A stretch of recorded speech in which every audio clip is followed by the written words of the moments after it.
Assalamualaikum. Waalaikumsalam. Waalaikumsalam. Apa kabar hari ini? Alhamdulillah, luar Alhamdulillah, biasa. luar biasa. Allahu Akbar. Allahu Akbar. Oke, pertama-tama patutlah kita mengucapkan puji dan syukur kehadirat Allah Subhanahu wa taala karena bersolawat dan salam semoga senantiasa tercurah kepada junjungan kita Nabi Muhammad SAW. Nah, sebelum memulai pembelajaran, Ibu minta satu orang untuk memimpin doa. Saya Bu, sini. Oh, oke, karena Imaduddin Subaswar, Imaduddin. Ya, teman-teman, sebelum kita belajar, mari kita berdoa. Berdoa mulai. Bismillahirrahmanirrahim.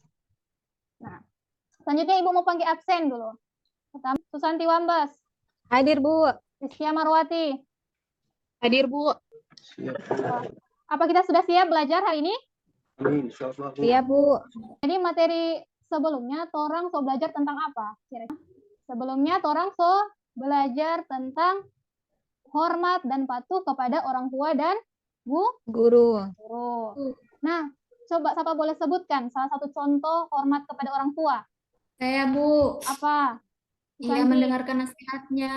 Materi yang akan kita pelajari pada hari ini yaitu santun dan menghargai teman. Nah, adapun tujuan pembelajaran kita pada hari ini yaitu melalui video yang akan Ibu sajikan, peserta didik mampu menyimpulkan pengertian santun dan menghargai teman. Kemudian melalui diskusi kelompok, peserta didik mampu menunjukkan contoh perilaku santun dan menghargai teman dalam kehidupan sehari-hari. Nah, sekarang tolong amati video yang akan Ibu putar. Silakan simak videonya. Memukul, mengejek, membuat onar. Tidak benar bersikap kasar, menjauhi teman dan mengucilkan. Itu juga tak benar. Mengolok, berkelahi dan membentak. Tak pantas kamu melakukannya. Jika kamu berperilaku kasar, pasti dijauhi teman. Apa yang Berbuat bisa baik kepada teman, Bu. berbuat baik Tidak kepada kasar. teman, tidak boleh kasar, tidak boleh mengucilkan teman. Teman. Hari ini yaitu tentang santun dan menghargai teman, pengertian santun dan menghargai teman, contoh perilaku santun, manfaat perilaku santun. Nah, sebelum kita masuk ke diskusi, Ibu mau menjelaskan dulu tentang pengertian santun.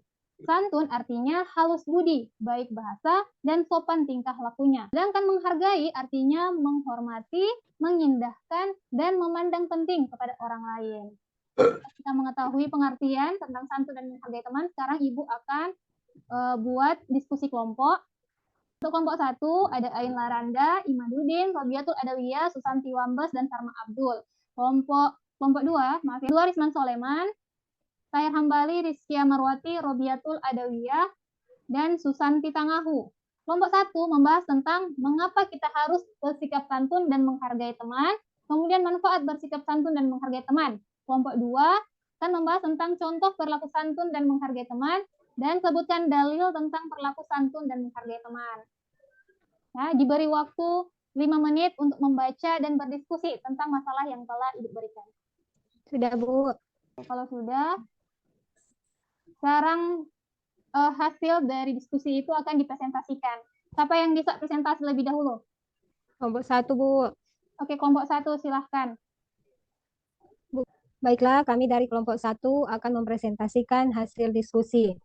Yang pertama, mengapa kita harus bersikap santun dan menghargai teman? Alasannya agar hubungan pertemanan kita dengan teman tersebut menjadi lebih baik dan mencegah terjadinya permusuhan. Manfaat bersikap santun dan menghargai teman, yaitu disenangi banyak orang, menciptakan karakter yang mulia, yaitu Bu dari kami. Nah, itu dari kelompok 1. Bagaimana kelompok 2? Ada tanggapan atau tambahan? Atau apakah jawaban dari kelompok 1 sudah benar? Benar, Bu. Ya, kalau sudah benar kita lanjut. Kelompok 2. Siap, Bu. Kelompok 2, contoh perilaku santun dan menghargai teman, dan dalil tentang perilaku santun dan menghargai teman. Yang pertama, contoh perilaku santun dan menghargai teman. Pertama itu mengucapkan salam, selalu memperhatikan dan bermuka manis, berseri-seri saat bertemu. Kemudian yang kedua, berbicara dengan lembut dan tenang, suara tidak terlalu keras dan tidak menyakitkan. Dalil tentang perilaku santun itu ada di Quran Surat Al-Hadid, itu ayat 9, ialah yang menurunkan ayat yang terang, Al-Quran, dan kepada hambanya Muhammad untuk mengeluarkan kamu dari kegelapan kepada cahaya. Dan sungguh terhadap kamu Allah Maha Penyantun, lagi Maha Penyayang. Kalau begitu, kalau memang semua sudah paham, Ibu mau bertanya. Boleh? Boleh, Bu. Oke, Ibu mau tanya nih. Nah, apa pengertian santun? Pengertian santun, Imaduddin. Santun halus, Bu. Perkataan yang halus, yang lembut. Oke. Ini apa nih? Pengertian menghargai. Siapa bisa? Angkat tangan yang bisa. Menghargai itu artinya menghormati, mengindahkan, dan memandang penting kepada orang lain. Oke, jadi kesimpulan dari materi hari ini yaitu santun artinya halus budi, baik bahasa, dan sopan tingkah. Nah, selanjutnya doa yang penutup. Kita berdoa mulai. Rabbana atina fid Doa tadi, maka berakhir pula rangkaian kegiatan pembelajaran kita pada hari ini. Apabila terdapat kesalahan, mohon dimaafkan. Billahi sabil haq fasabiqul khairat. Assalamualaikum warahmatullahi wabarakatuh. Waalaikumsalam warahmatullahi wabarakatuh. Buka Al-Quran surah Al-Kahfi dan dibaca ayat 20 sampai 21. A'udzu billahi minasyaitonir rajim. Bismillahirrahmanirrahim. Innahum iyadharu 'alaikum yarjumukum aw yu'idukum fi millatihim walan tuflihu idzan abada.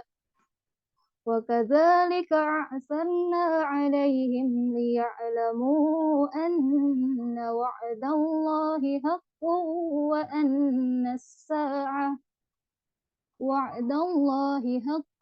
وَأَنَّ السَّاعَةَ لَا رَيْبَ فِيهَا إِذْ يَتَنَازَعُونَ بَيْنَهُمْ أَمْرَهُمْ فَقَالُوا ابْنُوا عَلَيْهِمْ بُنْيَانًا ربهم أعلم بهم قال الذين غلبوا على أمرهم لنتخذن عليهم مسجدا صدق الله العظيم. Ya, oke. Sekarang siapkan alat tulis menulis. Sudah, Bu? Sudah. Tulis kalimat terakhir dari ayat 21 mulai dari kata qala allazina. Qala allazina ghalabu sampai di masjida.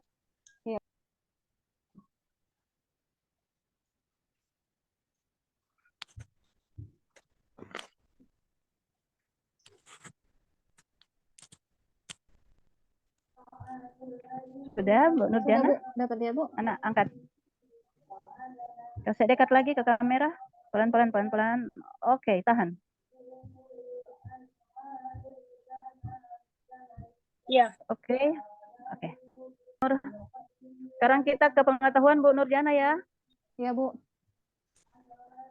Oke, Nurjana, di pendalaman materi belajar tentang perkembangan peserta didik, ya kan? Iya, Bu. Bu Nurjana mengajarnya di SD, SMP, SMA? SD, Bu. SD. Oke, untuk anak SD ada berapa perkembangan Bu Nurjana yang dimiliki oleh anak? 3, Bu. Sikap, Oke, sebutkan. Sikap, kognitif, oke. afektif, dan psikomotor. Oke, jadi kognitif, Afektif, dan psikomotor. afektif, psikomotorik. Kalau kognitif berkaitan dengan? Pengetahuan, pemahaman. Oke, afektif? Afektif, sikap Oke. spiritual dan sosial. Oke, psikomotorik? Keterampilan, Bu. Keterampilan. Jadi kelas SD ya? Iya, Bu. Sekarang pemecahan kasus ya, Bu Rahma ya, Bu Rahma, Bu Nurjana. Saya ada kasus. Ya. Orang anak kelas 5 SD bernama Rahma. Iya, Bu. Perhatikan ya, bernama Iya. Rahma. Setiap hari Rahma datang ke sekolah dan hanya diam dalam kelas. Bisa ditangkap Bu Nurjana? Bisa, Bu. Oke. Rahma tidak pernah memberikan komentar apapun ketika ada yang bertanya ke dirinya. Sekalipun yang bertanya adalah guru mata pelajaran yang dia senangi. Menurut guru Bu Guru Nurjana maksud saya, menurut Ibu, apa yang harus Ibu lakukan untuk membuat Rahma seperti teman-temannya yang lain? Jadi kalau menurut saya, Dikaitkan dengan perkembangan peserta didik ya. ya, Bu. Menurut saya harus adanya pendekatan kepada Rahma. Misalnya menanyakan masalah apa yang dialami, kesulitan apa yang dia alami, sehingga dia tidak dapat mengungkapkan pendapatnya ataupun jawaban atas pertanyaan yang telah dipertanyakan. Karena biasanya ada faktor-faktor dari luar yang mempengaruhi psikis dan fisiknya dan memotivasi dia bagaimana sehingga dia bisa mengungkapkan apa yang ada dalam pikirannya. Oke. Menurut Bu Nurjana, apa sih pentingnya guru untuk mengetahui perkembangan peserta didik? Penting, Bu, mengetahui perkembangan peserta didik. Karena dengan mengetahui perkembangan peserta didik, guru dapat menentukan pembelajaran bagaimana atau strategi bagaimana yang tepat. Dalam peserta didik kan berbeda-beda. Setiap peserta didik itu memiliki perkembangan yang berbeda-beda. Sehingga pentingnya mempelajari perkembangan peserta didik agar kita sebagai guru lebih mudah dalam menentukan metode ataupun pendekatan dan strategi dalam proses pembelajaran. Sehingga anak yang memiliki perkembangan lambat dapat menyesuaikan diri dengan siswa atau peserta didik yang memiliki perkembangan yang lebih cepat. Sekarang Bu Nurjana, pada kurikulum 2013, ketika menyusun perangkat pembelajaran, ada 4 komponen yang harus diperhatikan. A, B, C, D. Oke, bisa dijelaskan? Bisa, Bu. Jadi Oke, komponen silakan. dalam tujuan pembelajaran ABCD yaitu mencakup A itu audiens. Audiens itu adalah siapa atau sasaran. Di sini sasaran kita sebagai pendidik yaitu peserta didik. Kemudian behavior. Behavior itu perilaku. Perilaku apa yang diminta peserta didik ini? Pakai menggunakan kata kerja operasional. Misalnya dapat menyimpulkan atau dapat menganalisis atau dapat menjelaskan. C itu condition. Condition itu adalah keadaan atau situasi proses pembelajaran. Contohnya setelah mengamati gambar atau setelah menyimak video, peserta didik mampu menyimpulkan seperti itu, Bu. Kalau degree itu kriteria. Misalnya benar setelah mengamati gambar, peserta didik mampu menyimpulkan pengertian santun dan menghargai teman dengan benar. Dengan benar itu disebut dengan degree. Oke, terakhir. Tahu konsep TIPEX? T, P, A, C, K. Ya, apa itu TIPEX? Jelaskan. Dan bagaimana penerapannya, serta apa penting diterapkan TIPEX. Bisa ditangkap? Ya, apa itu bisa. TIPEX? Bagaimana penerapannya? Dan apa pentingnya TIPEX diterapkan dalam pembelajaran? Oke, silakan. Jadi TIPEX itu adalah perpaduan dari content knowledge, pedagogic knowledge, dan teknologi knowledge serta pedagogic content knowledge, yaitu TPECK, teknologi pedagogical content knowledge, di mana merupakan pengetahuan yang penting dalam mengembangkan antara teknologi dan pedagogik dalam pengembangan konten pendidikan. Jadi bagaimana guru mampu mengolaborasi antara pedagogik dan teknologi. Nah, kan teknologi dalam LTPEC ini dalam proses pembelajaran adalah menjadikan proses pembelajaran lebih efektif, efisien, dan menarik. Buat video pembelajaran, dalam bentuk video pembelajaran atau animasi-animasi, kemudian menggunakan PowerPoint, slide, dan juga laptop sebagai bahan dalam kegiatan proses pembelajaran. Kemudian pentingnya TIPEC ini sangat penting, Bu, apalagi kita yang ada pada era atau abad 21, yang cenderung anak-anak itu cenderung berkaitan erat dengan teknologi. Jadi pendekatan yang paling sesuai yaitu pendekatan TIPEC, karena menggunakan teknologi dalam proses pembelajaran. Oke, cukup dari saya ya, Bu Nurjana. Silakan Bu Ningsih. Wabarakatuh. Waalaikumsalam Waalaikumsalam warahmatullahi wabarakatuh. wabarakatuh. Ya, sehat-sehat Ibu Rahma, Ibu Nurjana. Alhamdulillah, Bu, sehat. Ya. Tadi saya sudah mendengarkan beberapa pertanyaan dari Ibu Desen. Saya ingin bertanya kepada Ibu Nurjana tentang bagaimana cara mengembangkan materi ajar yang menurut Ibu Nurjana dalam dokumen kurikulum. Jadi untuk mengembangkan materi ajar, kita harus menganalisis SKL dulu.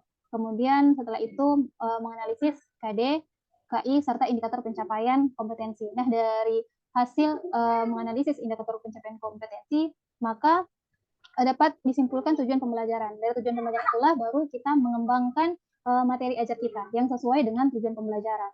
Nah, materi ajar di sini ada yang namanya faktual, konseptual, kemudian prosedural, dan metakognitif. Tadi disebutkan tiga kan, ada konsep, ada prosedur, dengan apa yang tadi? Prosedural, konsep, faktual, Ketiga kategori tadi, di dalam melakukan kegiatan pembelajaran itu kan pasti ada namanya bentuk-bentuknya dalam bentuk yang konsep, bentuk prosedur, bentuk fakta. Apakah itu dilakukan atau dituangkan di dalam RPP yang menurut Ibu Nurjana tersesuaikan atau bagaimana? Disesuaikan dengan maksudnya fakta, apalagi yang tadi. Konseptual. Iya. Iya Bu, itu tertuang dalam SPP dan materi ajar Bu. Misalnya kalau dalam materi santun, maka fakta itu adalah kayak istilah santun berarti halus budi, baik bahasa, sopan tingkah lakunya. Kemudian kalau untuk konsepnya Allah Maha Penyayang. Kemudian kalau dalam prosedural itu cara mengamati gambar atau menyimak video. Seperti itu Bu. Satu lagi Bu Nurjana, pertanyaan saya, kemampuan berpikir HOTS. Bisa Ibu berikan satu contoh soal yang sudah pernah Ibu berikan ke siswa? Contoh saja, satu.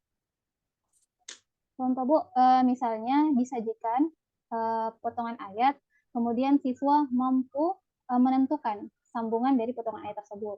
Contohnya disajikan ayat, saya penggalan ayat Quran Surah Al-Falaq, Qul a'udzu, kemudian titik-titik, dan siswa itu dapat menentukan sambungan dari ayat tersebut. Potongan-potongan surat seperti itu namanya apa?